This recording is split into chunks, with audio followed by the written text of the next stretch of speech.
Hello, I am Ashley Michaud, the founder of Elemental Growth and author of the book, Be the Change, Your Guide to Elemental Growth. So I'm here today to talk to you about the ABCs to self-love. To start, I'm just going to tell you a bit about my story and what self-love means to me. So self-love was not a word thrown around in my household, in even something that ever even occurred to me as a priority. I think for most people today, it's kind of one of those new words, something that people want and are trying to understand. But for most of us, it was always seen as a selfish act to love yourself or to put yourself first, let alone putting a label on it. We just had those feelings inside of us. For me personally, I grew up with a bloodline full of addictions and abuse and traumas. In fact, being aware of this and wanting to escape, I actually moved out on my own at 14 years old. Today, I'm in a very good position because I learned how to take my power back and really own my own worth and to start giving back to other people. So how did it really start for me? So I guess I was out on my own at a very young age.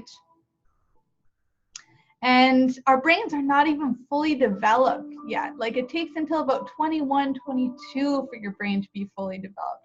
So you can start breaking down the old foundations and other people's beliefs and values and start building your own. It doesn't come until a later age. So when I was 25, that's when it all really happened for me. You know, I already knew that there was changes that I wanted to make in my body and in my lifestyle. I knew that there had to be more in the world and more for me to do, more purpose. But until I was 25, I didn't commit. But once I made that commitment, I really got to the roots of it all, and I started taking responsibility for my health and my lifestyle in a totally new way. I left the hospitality and tourism industry that I had gone to college for. I did a lot of traveling through with that credential, and I put it all behind me for about a year. I just worked on me. I got sober. I stopped partying. I started asking questions like, how do I like to move my body? What kind of physical activity do I want to do? I wasn't going to other friends and asking them what they were doing or what they think I should be doing. I just asked myself. I did a lot of journaling work. I started getting into nutrition, and yeah, it wasn't going after any diet books or YouTube videos or anything. It was just asking myself, what am I eating when I feel good? What am I eating when I feel like crap? And that was in itself, taking that responsibility and bringing that self-awareness to it. That was an act of self-love. Taking my power back and owning my life, that was an act of self-love. So today, I am a published author. I am a coach. I help entrepreneurs get healthier and wealthier naturally. You know, I wouldn't be able to do this work if I didn't learn how to fill my own cup so I had enough to give back. And that's what I hope I can encourage you guys to do through these tools that I invented. It's called the ABCs of self-love. The first one is affirmations. A for affirmations. And we are affirming stuff all the time. We are affirming what it is that we hate. We're affirming our excuses. We're affirming our complaints. We're affirming what we don't like. We're affirming our fears.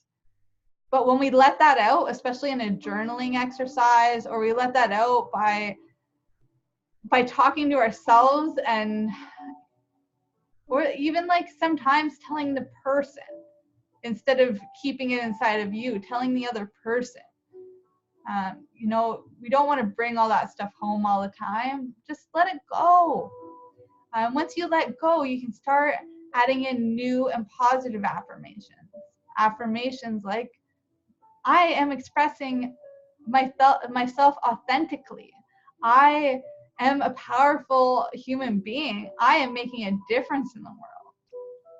You know, you can start using these affirmations once you released all the other ones, the ones that aren't serving you. It's like a 1-to-1 ratio. You can even set up a chart of positive and negative, the stuff that you want to let go of, the stuff that you're telling yourself every day that you know you deserve better.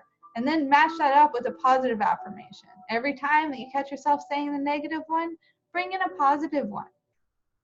Maybe say the positive one 3 to 10 times, try to crowd out that negativity. You know, but you do have to let it out. Okay? The second one is B, boundaries. And this is a big, big, big one that comes up so often. And this means boundaries with ourselves on what it is that we will and will not tolerate from ourselves, but also boundaries about other people, what it is that you will and will not tolerate from other people. And then standing your ground in that, not swaying. You're building a fence here with no doors. And you don't want the people who are trying to come in and use those doors or unlock those doors, or those people who are trying to break down your fence. You don't want them around you. You don't want to attract those people anymore. You want the people who respect that you've got a boundary there, and they just want to come over and party with you anyway. So they're going to respect your way. Got it? The third one is C. This is commandments. And I learned about the commandments through the best-selling author Gretchen Rubin. So this is how I've adapted my own way of doing commandments. And yeah, Gretchen Rubin, she has written tons of amazing books. I really can't wait to meet her one day. But this one, The Happiness Project, the way that she talked about commandments was that you would write down 12 things that you want in your life. These are your own personal 12 commandments. And then each month, you would do just one. You start with your first commandment, let's say January for the new year. And then once you're good at that commandment, let's say it is to spend more time with your family, or to exercise more, or to cut out the sugar and bring in some more of the whole foods. Whatever it is that one commandment is, you focus on that for 1 month, for the full 30 days. And then in February, you go on to the second one. That doesn't mean you let go of the first one. That's a habit that you've now developed. You're carrying that over, but you're focused now on what the second one is. And by the end of the year, you've incorporated in 12 new habits, 12 commandments that you're going to live by, that you set up for yourself, that are aligned to your values, your beliefs, and who you are. 12 commandments that fill your cup and make you feel completely whole. That's what self-love is. All right, you guys, sending you much love and positivity on your elemental growth journey. I love you all so much. If you want to learn more or connect with me, you can visit elementalgrowth.org or visit me on Instagram. That's where I spend most of my time, and that's at I am Elemental Growth. It's an affirmation, and the affirmation that led me to name my business Elemental Growth. All right, you guys, have a wonderful week.